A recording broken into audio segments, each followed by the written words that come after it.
We are recording. We're still here. That's a first. Hey, hello everybody, all 50 of you that are watching this. Hello. This is Grondwerk, whatever you want to call it, podcast, video series, I don't know, conversation between me and you. Last time I proposed we were going to nerd out about Circle, and yes, it made it to the episode. So this is number 3. Yeah, and we're going to talk about Circle. Yes. I don't even know what to call it. They are all over the place. Yeah, they call it themselves the new wave of Finnish heavy metal. New wave of Finnish heavy metal, indeed. But then again, today I was trying to find an article, an online interview with Jussi. Jussi is the main brain of the band, and the only original member still left, I think. The bass player, right? Yeah, bass player. He does some vocals as well.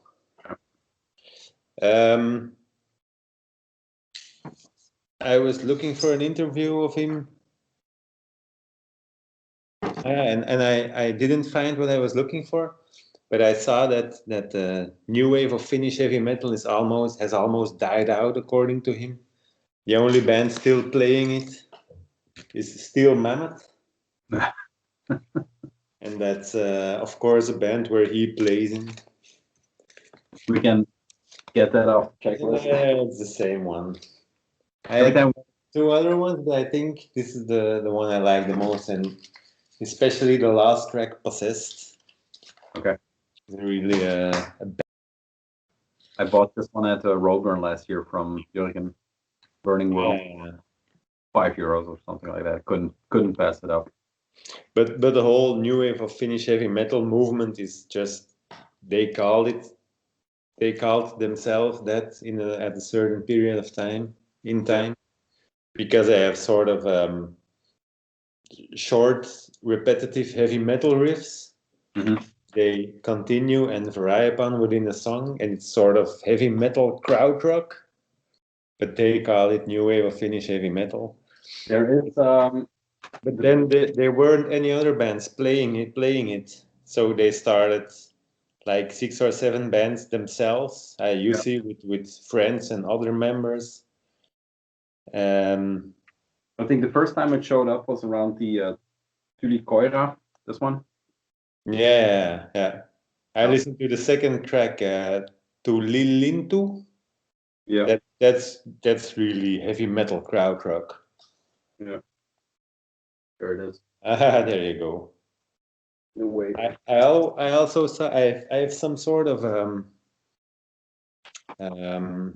various artists tape, new wave of Finnish heavy metal. I can go and look for it, but don't know if I will find it immediately. Mm-hmm. But in the interview I found today, I saw also he was the most unappreciated scene at the moment was the new wave of happy heavy metal. Okay. A band like Actor, in which he plays as well, together with Chris Black, also known as Professor Black, of Dawnbringer. Yeah, okay. And he has some other projects as well. And that's the happy heavy metal. That's the new wave of happy heavy metal. Also, his band with Danko Jones. Yeah, okay. Magazine. I don't know what it's called. That would also be part of the new wave of happy heavy metal. I didn't know about it until today. No, I read about, because I was reading I was rereading the Wire magazine. They have an article about them, and they were mentioning Danko Jones, but this is from 2017. So that's the one with the super cool band pic. They have great pictures in here. Yeah, I think the front cover, that's also them. Yeah, that's the one I remember. They have like 2 or 3 pictures. The spandex cult. That was in there. Call it you can think it's a bit of attention seeking, and maybe it is, but it's not just that, and they can't play or so. It's No. really, really great and tight musicians. And they know how to write a song, in my opinion. It's not like a pop song with a strict scheme or so, but they do know how to build up tension and yeah, a lot of their songs have great finales. Yeah, great build, and then repetition is a lot in there, a lot of repetition. And One quotes in the Wire magazine was that they were looking for to break through structure like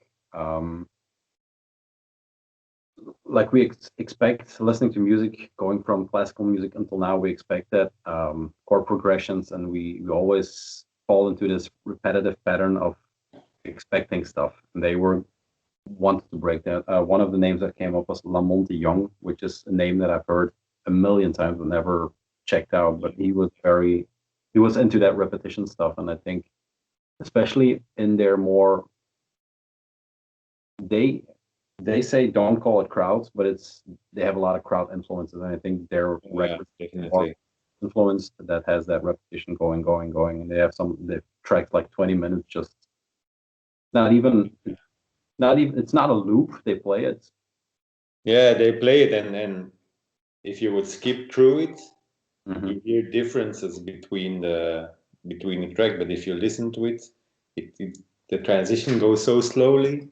Yeah. Like the track Lucky, I think it's from Sunrise, the last track. It's just side D of the vinyl. It's 20 minutes, like even with the motoric beat, it's vintage crowd. Also, if we can't call it that, it is. Yeah, they say they have some because the journal. I don't know who wrote the article, but they had he threw some names or monikers added like krautrock, and they don't call it krautrock. Same for like Feral Overlord, their other bands, was always dealt under the name stoner rock, and they say it's kind of like stoner rock, but without stoner and without the rock. So okay, that kind of the best description I think is on the front of the Panic CD, and it has Finland Speed Crowd Pioneers, that yellow sticker.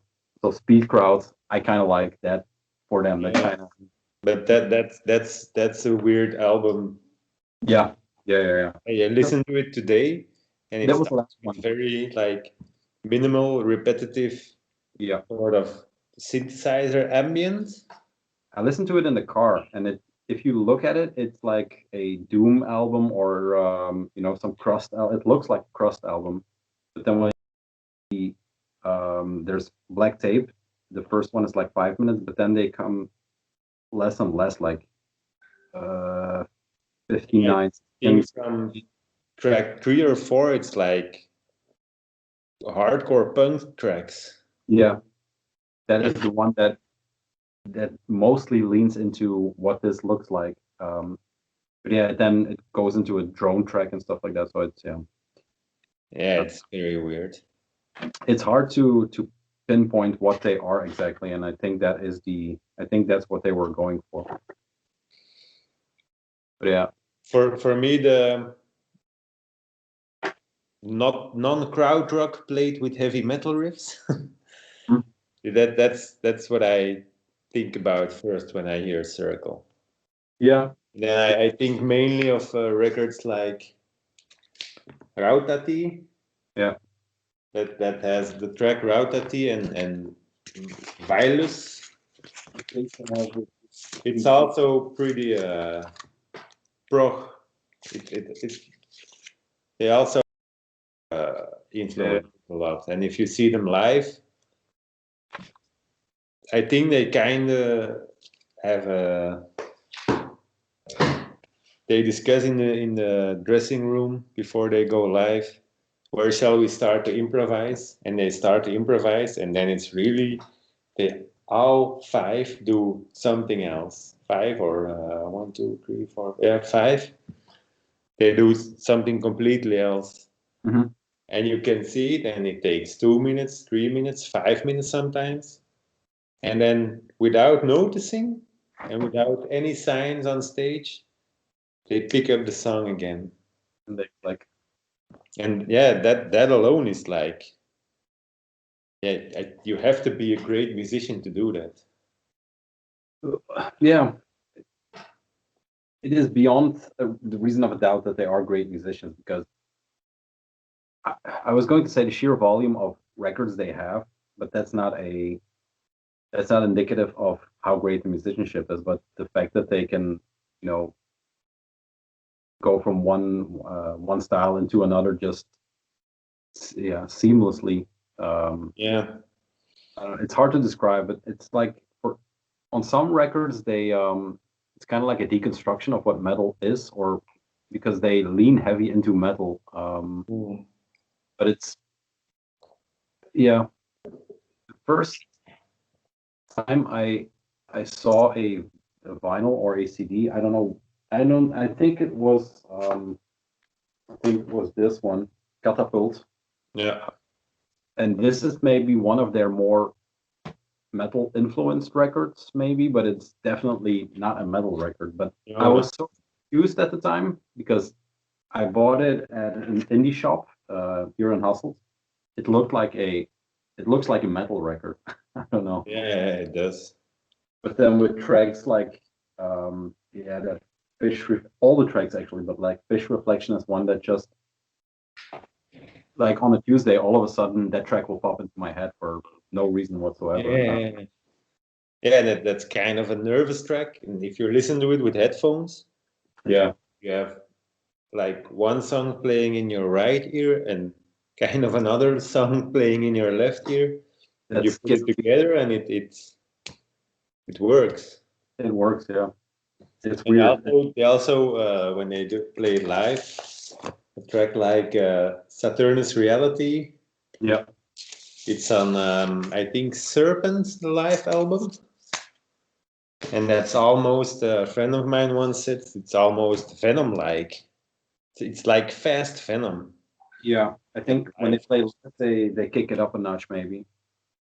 I don't hear the Venom on the record, maybe, but yeah. No, but the live version is they kick it up a notch. Sometimes they don't. It's you never know. Yeah, you know. It's one of those bands, you hate them or you love them. I don't think there's middle ground. We went to a show we talked about that I forgot about, the one in Antwerp. That was the ISIS show. It's this one. They have ISIS Keelhaul and Circle. Yeah. I don't know what year. Let's say 2009 European tour. Okay. I took a friend of mine, Dries, to the Tricks just to see, because he was an ISIS fan.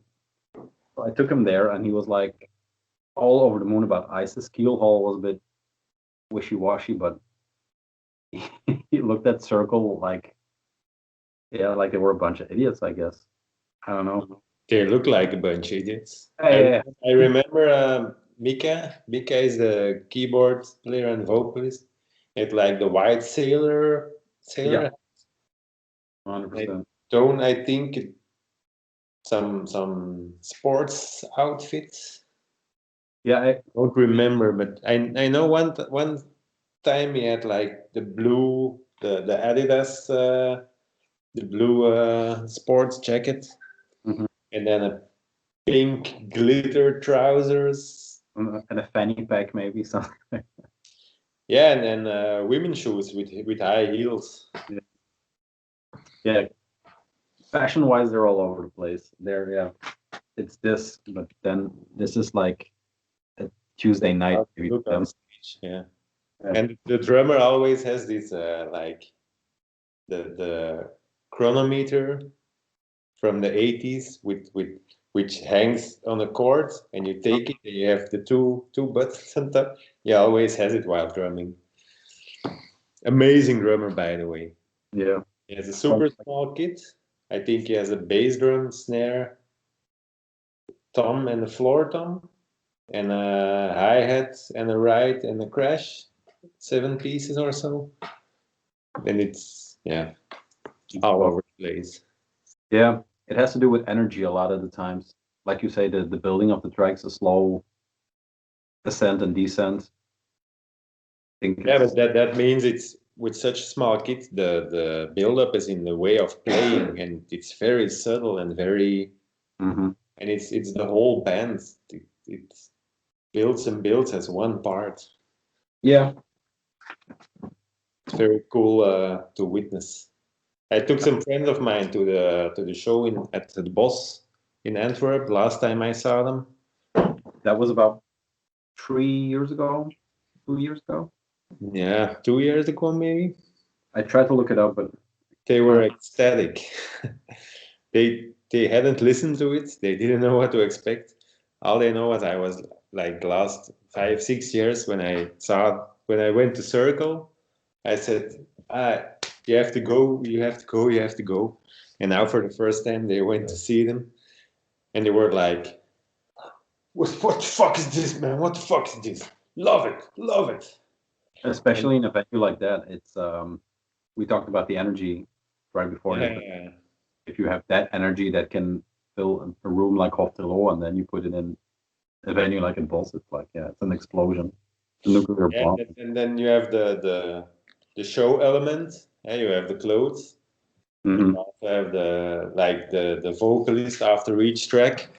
He goes a stand and he bows with his head like this. He bows and he just mumbling in Finnish and like and nobody understands him.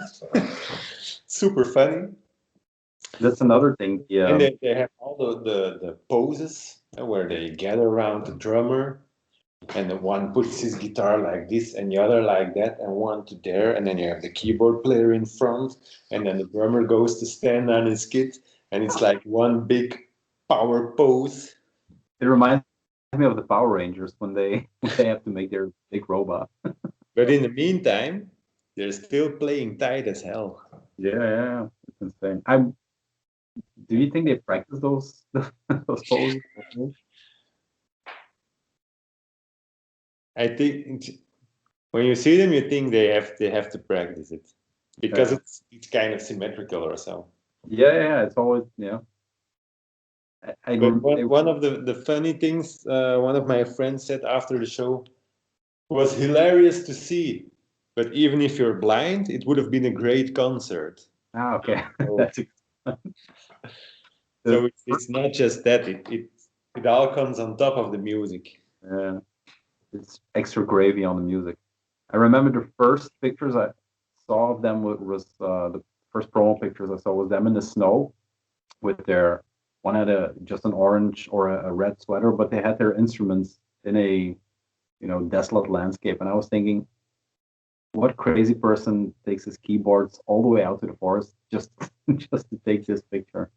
But I was hooked kind of instantly. Yeah, when I heard the music, it was yeah, crazy. Well, I wasn't instantly hooked. I bought the Latitudes session. It's called Tyrant. Yeah. That was the first one I bought from Conspiracy Records back in the days. Do you know what year that was? I think it was 2007-ish. I don't know. Don't know. I also don't know when I bought it.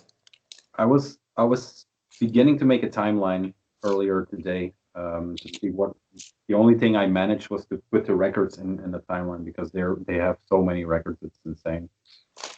But the funny thing from this record is one is a black vinyl. Yeah. And the other one is a picture disc with on the side, the other side is a picture of a black vinyl. So the mood was set. Yes. I never Been got a that. long time since I listened to this. This is kind of a bit of a abstract album, I think. It's very One of those geneuzel. How do you say geneuzel in English? yeah. Mumbo jumbo. Yeah, maybe. I have this one. the CD version of that one. Which, I started getting these CDs back in the day because they all looked amazing too. Some of these, I kind of wished I got the vinyl because some of these are going for a big price today, especially the Shed and Shine. All the Latitude sessions, you mean? Yeah. This is the picture. I have a few. I think I have the Grills Latitude session. This one, that might be it. The vinyl.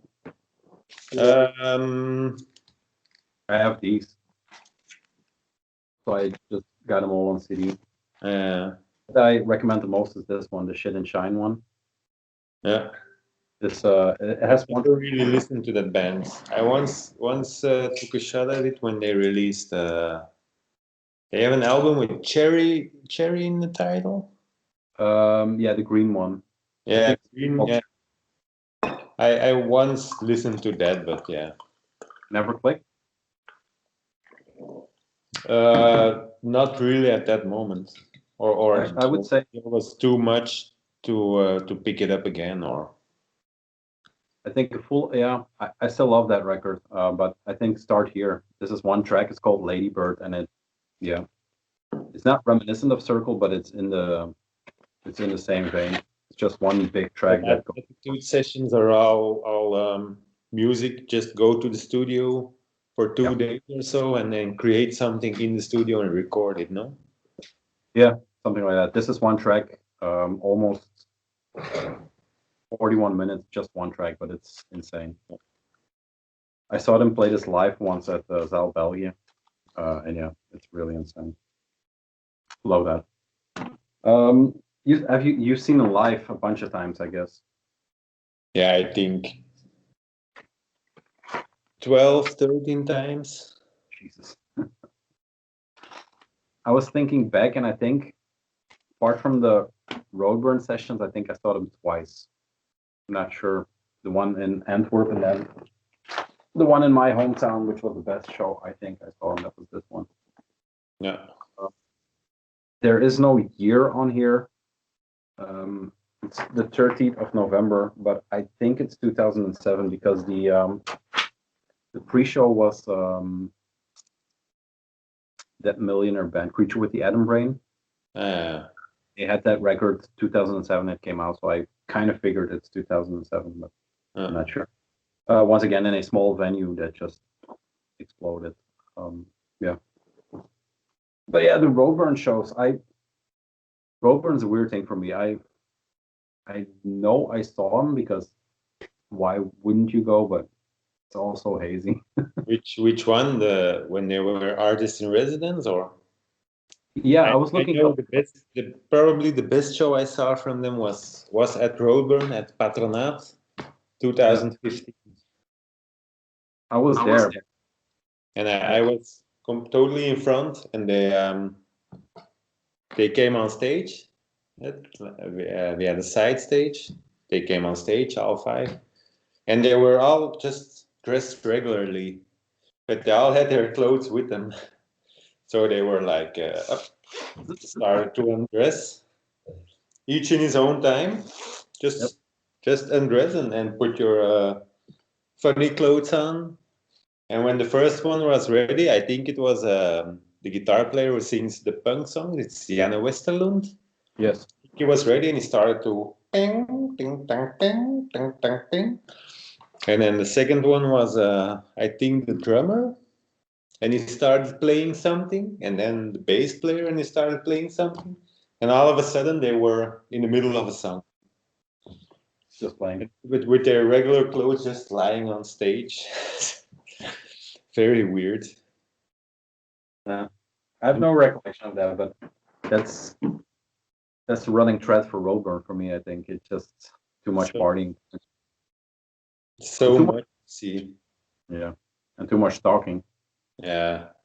Another recollection I have from that show is they were playing, I think, Rautati, and it has a certain build-up, and at the high point they all started to improvise, and it took like 2-3 minutes, And then all of a sudden they were playing one of the punk songs of Panic.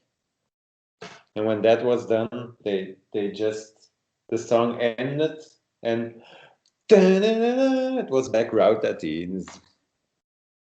Yeah, so good. It's mind blowing. Yeah. So good, yeah.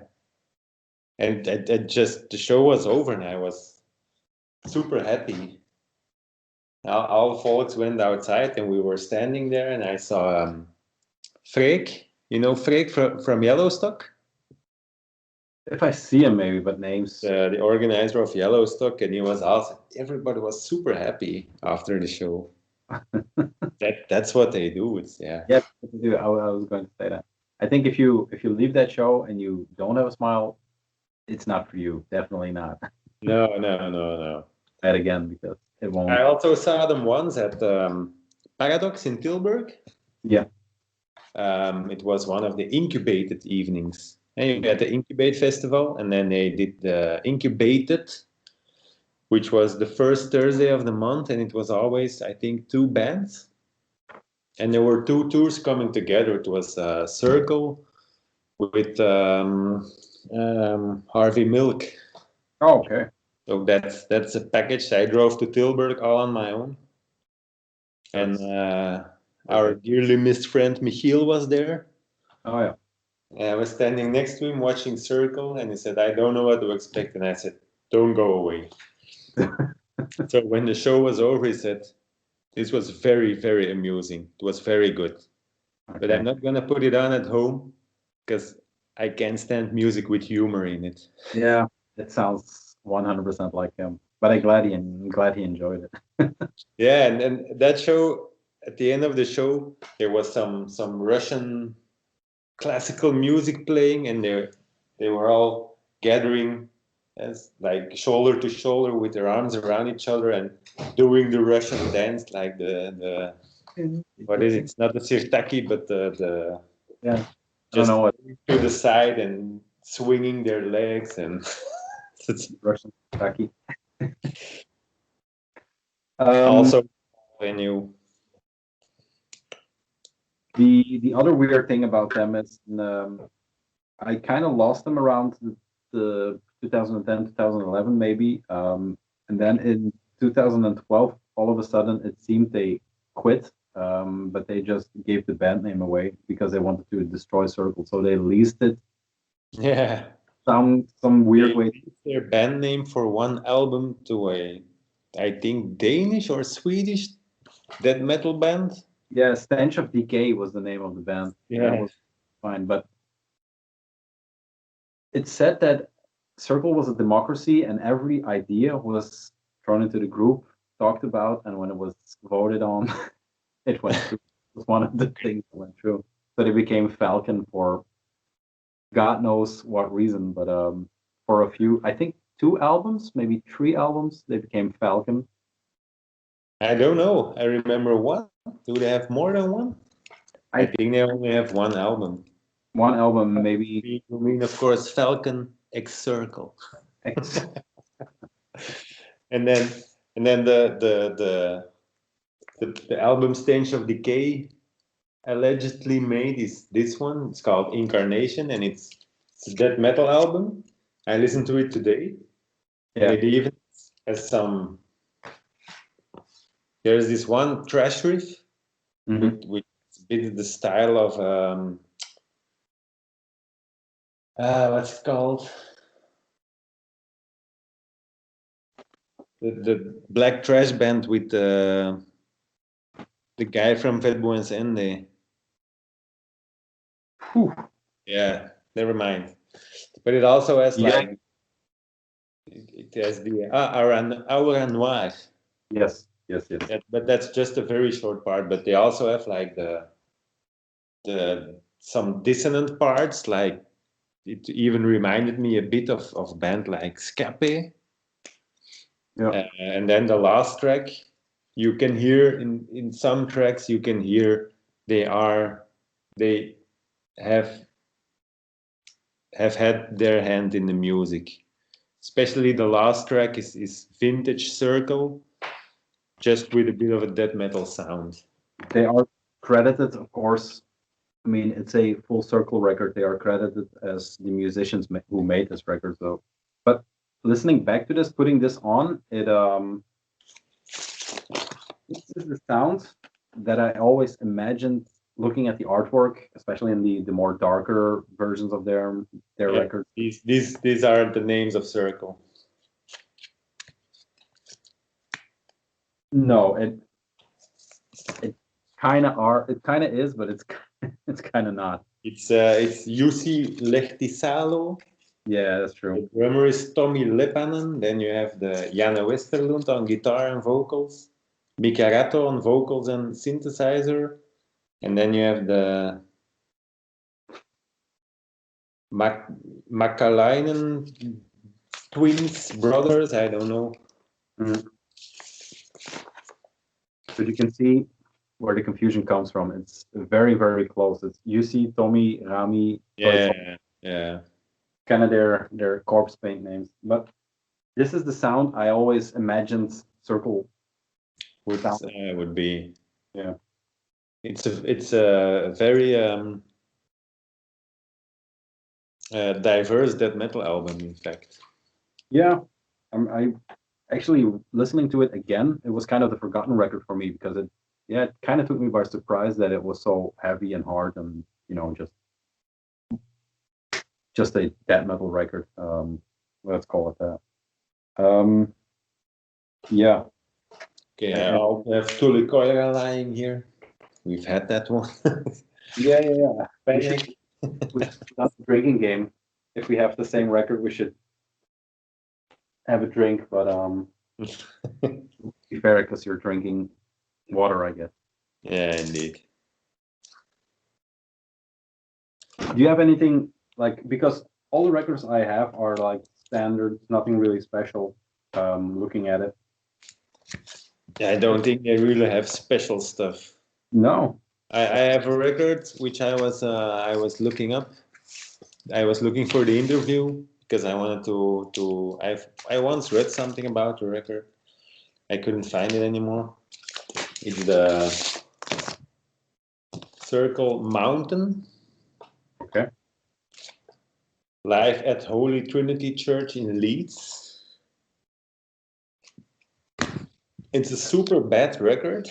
Yeah. But I once read about it that UC they had like a sound table mix, and the mix from the PA. But he mixed it in the studio together with very crappy bootleg from the back of the venue, which he recorded himself or something like that. And it really, I remember of it like very vague and dull, just some noises. Should listen to it again, but it's very weird. I haven't seen that one.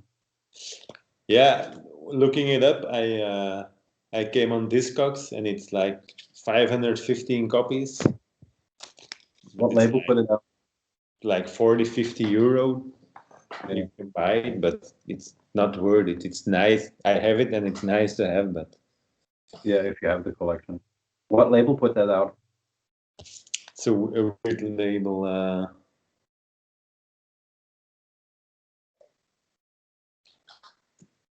Give it nostalgia. Wow. Yeah. No clue. Kind of a noise drone. In my memory, it's kind of a noise drone album. No. But really special stuff, I don't think they have. They don't have boxes or lavish editions or Nothing like that. no. Maybe the weirdest record I have by them is the Sunburned Circle that Conspiracy did. Yeah. It's half Sunburned Hand of the Man, half Circle, and it sounds like half Sunburned Hand of the Man and half Circle. I've never really listened to it closely. I once bought it at Fat Cat in Antwerp. It was in a second-hand section. Yeah, it was there for 10 euro. That's where that resides. It's not a bad one by all means, but it's more of the free folk crowd, classical influences. I mainly have this one because I was a devout buyer of Conspiracy Records. Yeah. One. This Rest is in peace. yes. They have a new release. Have you seen it? Conspiracy has a new There release. is a new release on Conspiracy, but I contacted yours to ask if it's alive again. But it's one of it's a vinyl release of Maya. I think the very first thing he did, or something he did at the very beginning, and it was a birthday gift from the band, and only 3 copies are made, or 4 or 5 copies, and they labeled it a Conspiracy release. Oh, okay. But the label isn't active anymore. Okay. Yeah, the previous podcast I was doing with Rink and Ruben, called Heavy Cream, and one of the plans was we're going to do a deep dive on Conspiracy Records because every Belgian hard music lover that is worth the salt has at least 10 Conspiracy Records. Yeah. Just in their collection. So maybe we should make a note and put that on the to-do list. Yeah, for later. I don't know how much we can keep talking about Circle. We can probably. Yeah, there's one I still want to show. It's this is the album Pharaoh Overlord by Circle. Yeah, and it's released on the same day as the album Circle of Pharaoh Overlord. And it's once again a very different album. It's like it has a lot of brass in it, brass section, and it's also really psychedelic. It's really great album as well. Can you hear me because your video is frozen?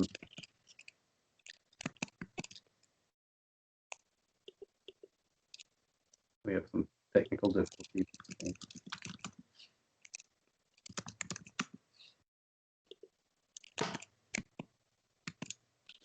You're gone, Tom.